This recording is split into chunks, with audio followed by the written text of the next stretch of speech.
सर्वनाम। सर्वनाम, सर्वनाम का मतलब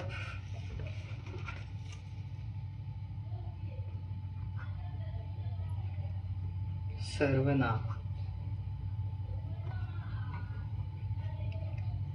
संज्ञा के स्थान पर प्रयोग होने वाले शब्द।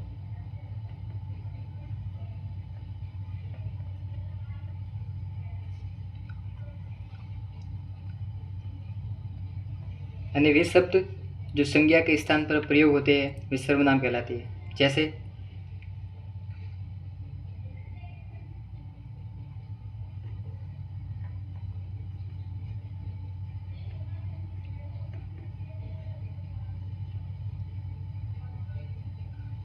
सुरेश का घर है, इसमें सुरेश एक संज्ञा है।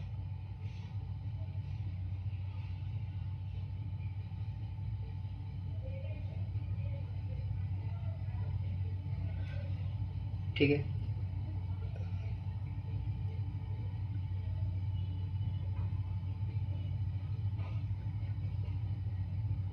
किसका घर है, तो सुरेश की जगह पर कौन सा शब्द आ गया? किसका। किसका शब्द आ गया, तो वे शब्द जो संज्ञा के स्थान पर प्रयोग होते हैं उसे सर्वनाम कहलाते हैं। जैसे यहाँ पर यह शब्द जो किसका है यह एक सर्वनाम है जो संज्ञा के स्थान पर प्रयोग हुआ था। सर्वनाम के 6 भेद है, 6 भेद, इसे याद रखना। तो स यानी स, तो सर्वनाम के 6 भेद होते हैं।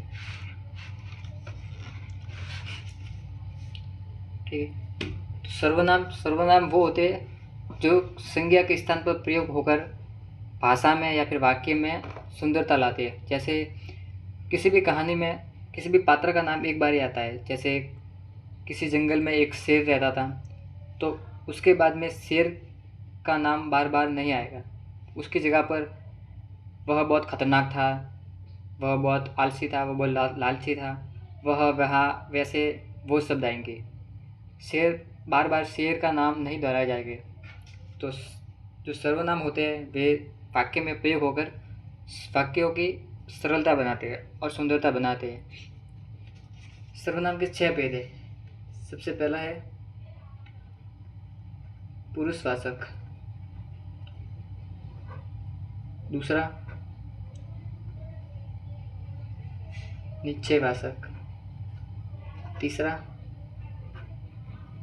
अनिश्चयवाचक, चौथा प्रश्नवाचक, पांचवा संबंधवाचक और छठा निजवाचक। पुरुषवाचक,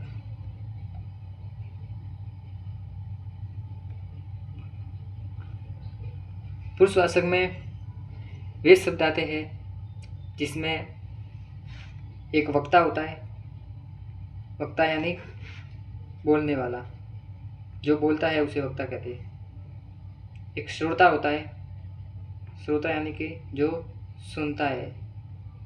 और एक अन्य होता है या फिर किसी और के बारे में बात की जाती है।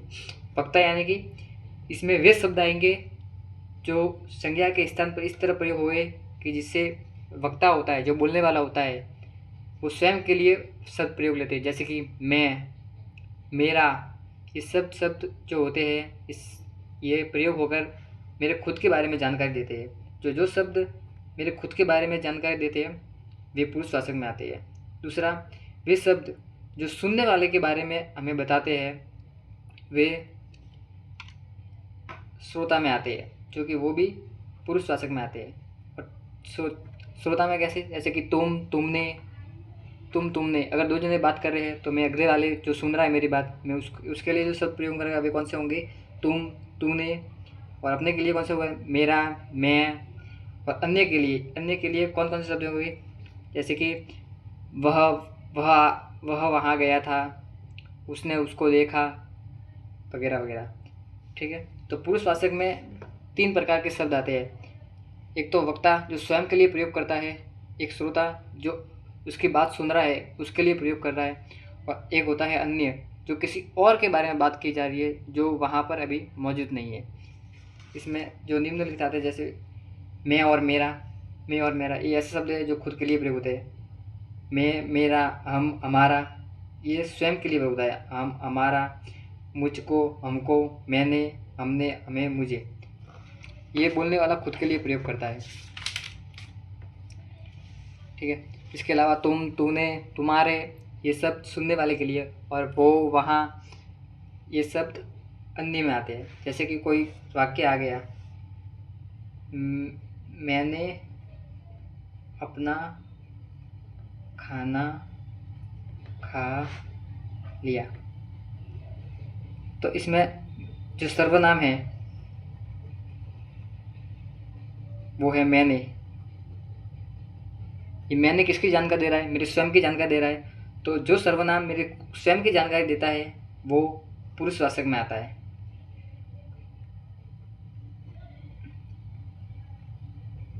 तुमने अपना खाना खा लिया, तो इसमें मैं आगे जो मेरी बात सुन रहा है उसको, जिसको मैं कह रहा हूँ, वो मेरी बात उसके लिए जो शब्द आया है वो है तुमने। तो पुरुषवाचक में जो सुन रहा है, श्रोता के लिए जो शब्द आते हैं वो भी पुरुषवाचक में आते हैं। तो तुम, तुमने ये सब अगर शब्द आए तो पुरुषवाचक सर्वनाम है। मैंने शब्द आया तो पुरुषवाचक में है। ठीक है, ये होता है पुरुषवाचक। दूसरा होता है निश्चयवाचक। जब ऐसा शब्द जिसके प्रयोग से ये जानकारी मिलती है कि यह पक्का ही पक्का है, जैसे कि यह मेरा घर है, यह मेरा घर है। तो जो ये शब्द है ये इस बात का प्रतीक है कि मुझे पक्का पता है कि यही मेरा घर है। मुझे पक्का विश्वास है, ये निश्चित है कि ये चीज़ पक्की है। वे किसी घटना के बारे में पक्की जानकारी हो और उसके लिए जो शब्द आता है तो वे निश्चयवाचक कहते हैं। जैसे यह मेरा घर है, ये लोग थे, वह आ रहा है, वे आएंगे, उन्हें, इन्हें आदि। अगर ऐसे शब्द आए तो निश्चयवाचक सर्वनाम में आते हैं। अनिश्चयक सर्वनाम में वे शब्द आते हैं जिनके प्रयोग से हमें पक्का पता नहीं चलता है कि यह घटना वास्तविक है या अवास्तविक है। जैसे कि कोई आया होगा, हमें पूरी जानकारी नहीं है, हमें पूरी निश्चितता नहीं है, तो ऐसे शब्द जब प्रयोग होते हैं तब उनमें अनिश्चित सर्वनाम होते हैं। जैसे किसी ने तो मारा होगा, अब उसका किसने मारा उसकी हमें जानकारी पक्की नहीं है, हम निश्चय नहीं है कि किसी ने मारा भी है या नहीं है। तो ऐसे शब्द जो पूरी जानकारी नहीं देते हैं उन्हें अनिश्चय कहते हैं, और जो निश्चय शब्द जो पूरी जानकारी देते हैं उन्हें निश्चय कहते हैं। जैसे कि सामने जो बड़ा सा मकान दिखाई दे रहा है वह मेरा घर है, तो वह ये निश्चितता का प्रतीक है। शर्मा जी का घर यह नहीं है, यह, उनको पक्का पता है कि यह घर उनका नहीं है, तो शर्मा जी का घर ये यहाँ पर निश्चय नहीं है, तो कौन सा शब्द बता रहा है? यह वाला। अनिश्चय में कोई या किसी। ठीक है। प्रश्नवाचक में ऐसे शब्द आते हैं जो हमें ये बताते हैं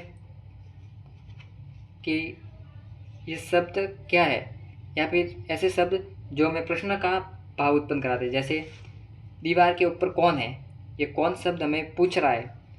पुस्तक किससे मांगी, किससे, ये किससे भी हमने पूछा है। जिसमें प्रश्न का भाव उत्पन्न हो उसमें प्रश्नवाचक सर्वनाम होता है। जैसे किस किस का नाम सूची में है, ये हमें पूछते हैं। प्रश्नवाचक में एक और विशेषता होती है कि उसके पीछे प्रश्न चिन्ह लगा होता है, तो इसके पीछे प्रश्न चिन्ह लगा हो वो प्रश्नवाचक सर्वनाम का उदाहरण है। मुझे सुबह किसने कहा था, तो यहाँ पर किन्होंने कहा, ये एक प्रश्नवाचक सर्वनाम है। दूसरा होता है संबंधवाचक। ऐसे सर्वनाम जिनके प्रयोग से हमें ये पता चलता हो कि इनसे हमारा संबंध क्या है, या फिर ऐसे शब्द जो दो जनों या दो वस्तुओं के बीच संबंध का ज्ञात कराते हैं उन्हें संबंधवाचक कहते हैं। जैसे जो करेगा सो भरेगा, इसमें जो है और सो है ये दोनों एक दूसरे से संबंध बता रहे हैं। जो करेगा वही भरेगा, यहाँ पर दो शब्द दोनों में संबंध है। जैसे जिसे भी देखता हो वही व्यस्त है, इसका देखना और व्यस्त होना इन दोनों के बीच में संबंध कौन बता रहा है? जिसे और वही।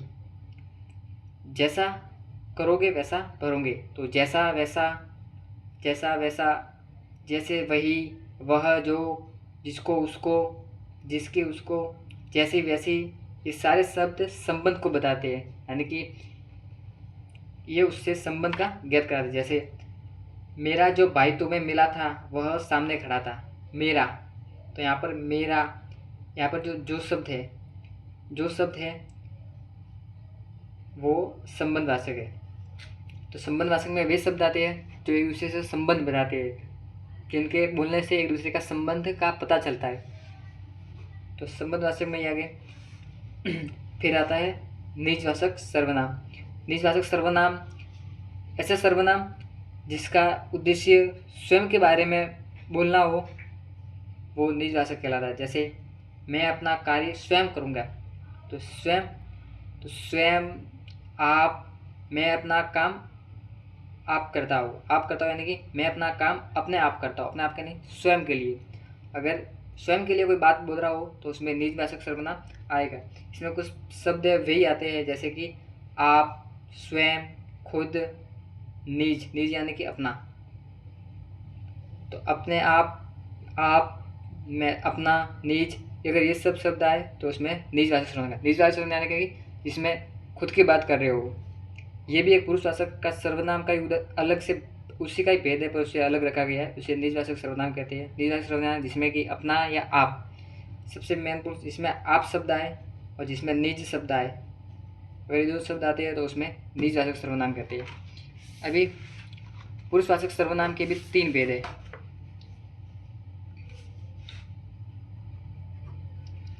पुरुषवाचक सर्वनाम में कौन कौन सर्वनाम आते हैं? वे सर्वनाम आते हैं जो बोलने वाला अपने आप के लिए प्रयोग करता है, या जो सुन रहा है उसके लिए प्रयोग कर रहा है, या फिर जिसके बारे में बात की जा रही है उसके लिए प्रयोग कर रहा है। तो वे सारे शब्द पुरुषवाचक सर्वनाम आ रहे हैं। जैसे कि मैं अपने आप की बात कर रहा हूँ तो मैं, अपना, हम, हमारा, ये सारे शब्द आएंगे। अगर मैं जिसको मैं बात बोल रहा हूँ उसके बारे में अगर बोल रहा हूँ तो तुम, तुम्हारा, तुमने खाना खाया, तुम, तो ये तुम, तुम्हारा जो शब्द है वे आते हैं इसमें।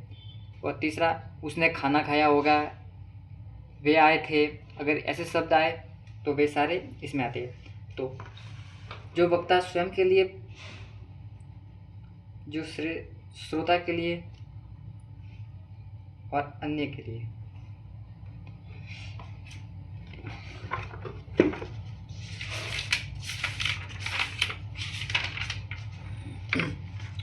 तो जो वक्ता स्वयं के लिए प्रयोग में शब्द लेते हैं उसे उत्तम